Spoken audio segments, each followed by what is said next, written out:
Hello friends, आप सभी का स्वागत है मेरे चैनल पावर प्लांट जीनियस में। फ्रेंड, पावर प्लांट में इलेक्ट्रिसिटी बनाने के प्रोसेस में पानी के एक एक बूंद की क्वालिटी मैटर करती है फ्रेंड। और हाई कैपेसिटी पावर प्लांट में इसी क्वालिटी को मेंटेन करने के लिए कंडेंसेट पॉलिशिंग यूनिट लगाया होता है फ्रेंड। और आज की वीडियो में हम इसी कंडेंसेट पॉलिशिंग यूनिट पर बात करने वाले हैं फ्रेंड, जिसे इन शॉर्ट सीपीयू कहा जाता है। सीपीयू का यूज, ऑपरेटिंग पैरामीटर्स, इम्पोर्टेंस, इसका लोकेशन, इसकी वर्किंग और इसमें लगे हुए कंपोनेंट्स, ये सारा कुछ आज हम डिटेल में एक्सप्लोर करने वाले हैं फ्रेंड। ये कंडेंसेट पॉलिशिंग यूनिट कहलाता है फ्रेंड। तो ये कंडेंसेट क्या है, पॉलिशिंग क्या है और इस पे यूनिट शब्द का यूज हमने क्यों किया है, ये डिटेल से थोड़ा समझते हैं, जिससे कि आगे वीडियो को समझने में आपको काफी आसानी होगी। सबसे पहले समझते हैं फ्रेंड कंडेंसेट। फ्रेंड, टरबाइन में हम हाई प्रेशर और हाई टेम्परेचर स्टीम प्रोवाइड कराते हैं, जो कि टरबाइन ब्लेड्स को घुमाती है और ब्लेड से जुड़ा हुआ रोटर शाफ्ट होता है, ये घूमता है फ्रेंड, जिससे कि इलेक्ट्रिसिटी जनरेट होती है और स्टीम अपनी मैक्सिमम यूजफुल थर्मल एनर्जी और प्रेशर एनर्जी टरबाइन के ब्लेड्स को दे देती है फ्रेंड, जिससे कि स्टीम की एंथैल्पी कम होती है और इसमें वेटनेस डेवलप होता है और स्टीम ड्राई से वेट कंडीशन की ओर जाने लगता है। और कंडेंसर पे आता है। कंडेंसर में CW ट्यूब्स लगे होते हैं, जो कूलिंग वाटर ट्यूब्स कहलाते हैं। कूलिंग वाटर ट्यूब्स के टच में आने के बाद में ये कंडेंस होता है और हॉट वेल में इकट्ठा हो जाता है। और ये जो हॉट वेल में इकट्ठा हुआ ये वाटर है फ्रेंड, यही कंडेंसेट वाटर कहलाता है। इसमें पॉलिशिंग शब्द का यूज किया गया है फ्रेंड। पॉलिशिंग क्या है? पॉलिशिंग का मतलब यहाँ पर वाटर को अल्ट्रा प्योर बनाना। नॉर्मल फिल्ट्रेशन में सिर्फ सस्पेंडेड पार्टिकल्स ही फिल्टर हो पाते हैं, लेकिन पॉलिशिंग प्रोसेस में dissolve ion, silica, chloride, sodium और ट्रेस इम्प्योरिटीज को भी वाटर से रिमूव कर दिया जाता है। इन्हीं इम्प्योरिटीज और आयन्स को रिमूव करके वाटर को फ्लोलेस बनाने के लिए हम सीपीयू का यूज करते हैं फ्रेंड। थर्ड, इसमें यूनिट क्यों कहा गया है फ्रेंड? ये एक कंप्लीट अरेंजमेंट होता है जिसमें अलग अलग पार्ट्स लगे होते हैं, जैसे पाइपिंग सिस्टम होता है, इसका सेपरेशन सिस्टम होता है, इसमें वेंटिंग सिस्टम होता है और इसमें रीजनरेशन सिस्टम लगा होता है, मिक्स वेट सिस्टम होता है, ट्रांसफरिंग के लिए पाइपलाइंस लगी होती हैं, स्टेनर, रेजिन ट्रैप्स, इंस्ट्रूमेंटेशन का यूज किया गया है। तो ये एक कंप्लीट अरेंजमेंट होता है फ्रेंड, और इसी के थ्रू वाटर को अल्ट्रा प्योर बनाया जाता है, इसीलिए इसे यूनिट कहा गया है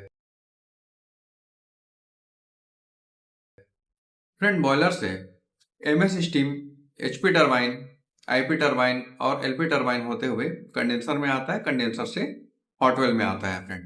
और जब हमें फीड वाटर साइकिल में वाटर लेना होता है तब हम हॉट वेल में ही मेकअप देते हैं फ्रेंड। दोनों ही कंडीशन में जो हॉट वेल का वाटर होता है ये सीपी के थ्रू डीरेटर में भेजा जाता है और फिर से बीएफपी और बीएफपी से फीड वाटर होते हुए बॉयलर में जाता है फ्रेंड। तो दोनों ही कंडीशन में हम ये देख रहे हैं कि अगर इम्प्योरिटी फीड वाटर में है या इम्प्योरिटी एमएस लाइन के थ्रू बॉयलर से आ रही है, दोनों में से किसी भी वाटर का वाटर केमिस्ट्री अगर डिस्टर्ब होता है, ऐसे में हमें सीपीयू सर्विस में लेना पड़ता है फ्रेंड।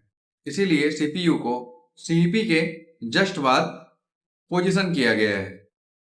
बॉयलर टरबाइन में जो वाटर स्ट्रीम सर्किट होता है, इसमें या तो एयर इनग्रेस होने या कंडेंसर के CW ट्यूब्स के लीकेज होने पर CW वाटर का कंडेंसेट वाटर में मिक्स हो जाना या DM वाटर का मेटेलिक पाइपलाइंस के थ्रू ट्रांसफर करने से कुछ कोरोजिव प्रोडक्ट जैसे कॉपर, आयरन कैरी होना, ऑयल का ट्रेस अमाउंट में इस वाटर में मिक्स हो जाना, वाटर स्टोरेज टैंक के खुले होने पर O2 की मौजूदगी और CO2 का मिक्स होने पर कार्बोनेट्स और बाइकार्बोनेट्स का बनना, और वाटर में मौजूद आयंस, ये सभी पानी की अशुद्धियां हैं फ्रेंड, जो वाटर को इम्प्योर करती हैं, जिसे बॉयलर या टरबाइन में साइकिल के दौरान लेने में या सर्कुलेट कराने में बॉयलर ट्यूब्स को और टरबाइन के ब्लेड के लिए ये काफी ज्यादा हार्मफुल हो सकती है फ्रेंड। इसलिए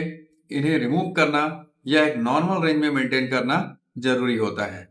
इसलिए जो सीपी का डिस्चार्ज वाटर होता है फ्रेंड, ये सीपीयू में लिया जाता है। इसीलिए सीपीयू को सीपी के जस्ट बाद पोजीशन किया गया है फ्रेंड। हमारे यहाँ 600 मेगावाट सिंगल यूनिट के लिए 1 CPU सिस्टम और 3 मिक्स बेड दिए हुए हैं फ्रेंड, जिनमें जनरली 2 मिक्स बेड और कभी-कभी 1 मिक्स बेड, ये वाटर केमिस्ट्री पैरामीटर को देखते हुए इसे सर्विस में रखा जाता है फ्रेंड। कभी-कभी कोई भी मिक्स बेड सर्विस में नहीं होता है, ये वाटर केमिस्ट्री पैरामीटर के ऊपर डिपेंड करता है फ्रेंड। अब यहाँ पर देखिए फ्रेंड, ये सीपी का डिस्चार्ज है फ्रेंड, और इसमें एक लाइन 3 मिक्स बेड की सप्लाई के लिए जा रही है और एक लाइन बाईपास होकर निकल रही है फ्रेंड। तो जब भी हमें कोई भी मिक्स बेड सर्विस में नहीं लेना होता, सीपीयू सर्विस में नहीं लेना होता है, तब हम इस बाईपास लाइन से इसे जीएससी और एलपी हीटर और उसके बाद में डीरेटर को भेज देते हैं फ्रेंड। और जब हमें सीपीयू को सर्विस में लेना होता है, तब इसके लिए इसकी जो सप्लाई लाइन है फ्रेंड, इसे हमें थ्रू करना पड़ता है। जब हम सीपीयू को सर्विस में लेते हैं फ्रेंड, तब ये जो वाटर की सप्लाई लाइन है, ये इस स्फेरिकल टाइप का ये मिक्स बेड आपको दिखाई दे रहा है। इसके ऊपर से वाटर एंट्री करती है फ्रेंड। कई लोग इसे ही सीपीयू समझते हैं, बट सीपीयू ये नहीं है, ये सीपीयू का बहुत ही इंपॉर्टेंट पार्ट है फ्रेंड। इस मिक्स बेड को शॉर्ट में एमबी कहते हैं फ्रेंड।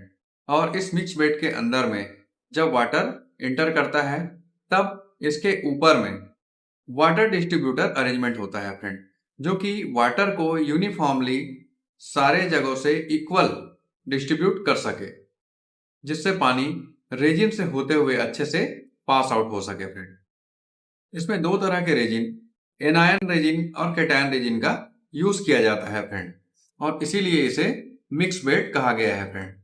बॉयलर वाटर में पॉजिटिव और निगेटिव दोनों चार्ज वाले आयंस मौजूद होते हैं फ्रेंड, जो कि डिजॉल्व कंडीशन पर होते हैं। सल्फेट, नाइट्रेट, सिलिकेट ये माइनस चार्ज आयंस होते हैं, जो कि एनायन से अट्रैक्ट होकर उनसे बाइंड हो जाते हैं फ्रेंड और वाटर से रिमूव हो जाते हैं। और उसी तरह प्लस चार्ज आयन भी होते हैं फ्रेंड, जिसमें सोडियम, कैल्शियम, मैग्नीशियम जनरली देखा जाता है, जो कि कैटायन से अट्रैक्ट होकर बाइंड हो जाते हैं और वाटर से रिमूव हो जाते हैं फ्रेंड। इसीलिए 2 तरह के रेजिन मिक्स बेड में रखे जाते हैं। रेजिन को एक निश्चित अनुपात में रखना जरूरी होता है फ्रेंड, जिससे वाटर अच्छे से पॉलिश्ड हो सके फ्रेंड। इसमें रखा हुआ जो रेजिन होता है फ्रेंड, क्योंकि जो सीपी का डिस्चार्ज वाटर का टेम्परेचर होता है, ये 42 to 45 डिग्री नॉर्मली होता ही है फ्रेंड। तो इस टेम्परेचर पर ऑप्टिमल परफॉर्मेंस के लिए ये रेजिन डिजाइन किए जाते हैं फ्रेंड। इस मिक्स बेड में 5000 लीटर कैटायन और 3300 लीटर एनायन रखा होता है, जो कि मिक्स बेड के टोटल वॉल्यूम का 75 to 80% होता है फ्रेंड। और इनका अगर रेशियो देखें तो 60-40 का इनका रेशियो बनता है फ्रेंड। एक चीज फ्रेंड आपको हमेशा याद रखना है कि रेजिन को हमेशा लीटर में मेजर किया जाता है फ्रेंड। इतना रेजिन जो होता है फ्रेंड, ये 3,70,000 m³ वाटर को पॉलिश करने के लिए काफी होता है। इसके बाद में ये रेजिन एग्जॉस्ट हो जाते हैं। ऐसे कंडीशन पर फिर से इसे रीजनरेशन में भेजा जाता है फ्रेंड। तो रीजनरेशन का जो प्रोसेस होता है, ये मैं नेक्स्ट वीडियो में आपको बताऊंगा। अब वाटर एमबी के रेजिन से पास आउट होता है, फिर मिक्स बेड में अंदर में नीचे की ओर एक स्टेनर नोजल का बेड होता है फ्रेंड, और इसी के ऊपर में रेजिन को रखा जाता है। ये strainer nozzle water pass out होने के समय रेजिन को ड्रेन होने से रोकता है फ्रेंड, और ट्रीटेड वाटर हर जगह से यूनिफॉर्मली कलेक्ट हो सके, इसके लिए भी इस स्टेनर नोजल का यूज किया जाता है। और ये जो स्टेनर नोजल होते हैं, ये बैकवाश को भी सपोर्ट करते हैं। कभी जब हमें एमबी का बैकवाश करना होता है, तो पानी को अच्छे से डिस्ट्रीब्यूट कर सके, इसके लिए इन स्टेनर नोजल्स का यूज होता है। अब वाटर एमबी से बाहर आता है और एमबी के नीचे से इसकी जो डिस्चार्ज लाइन है ये निकलती है, और उसके बाद ये रेजिन ट्रैप में चला जाता है फ्रेंड। रेजिन ट्रैप एक तरह का स्टेनर होता है, जो कि रेजिन को आगे जाने से रोकता है, जबकि पानी को पास आउट होने देता है फ्रेंड। ये फिर वाटर डिस्चार्ज होके जीएससी, एलपीएच और उसके बाद में डीरेटर को चला जाता है। एमबी के डिस्चार्ज के बाद में वाटर की जो नॉर्मल कंडक्टिविटी होती है, ये लेस देन 1.0 माइक्रोसीमेंस होती है फ्रेंड। अगर इससे ज़्यादा की वैल्यू होती है तब हम ये समझते हैं कि हमारा जो रेजिन है ये एग्जॉस्ट हो चुका है, इसे रीजनरेशन की ज़रूरत है, या इसका रेशियो डिस्टर्ब हो गया जिसके कारण ये वाटर को अच्छे से पॉलिश नहीं कर पा रहा है, वाटर को अच्छे से प्यूरिफाई नहीं कर पा रहा है। नेक्स्ट वीडियो में रीजनरेशन, सेपरेशन और एयर स्कोरिंग और रेजिन ट्रांसफर, ये सारे फंक्शन, वर्किंग, ये क्लियर करने वाला हूँ फ्रेंड। तो नेक्स्ट वीडियो में बने रहिएगा। आज के वीडियो में फ्रेंड आपने बहुत अच्छे से सीपीयू के बारे में समझा। उम्मीद करता हूँ फ्रेंड आपको आज की वीडियो अच्छी लगी होगी। अगर वीडियो अच्छी लगी है तो लाइक कीजिए, शेयर कीजिए। अगर चैनल पे नए हैं तो सब्सक्राइब कीजिए फ्रेंड, जिससे कि आने वाले समय पे आपको इस तरह के वीडियो मिलते रहें। मिलते हैं नेक्स्ट वीडियो।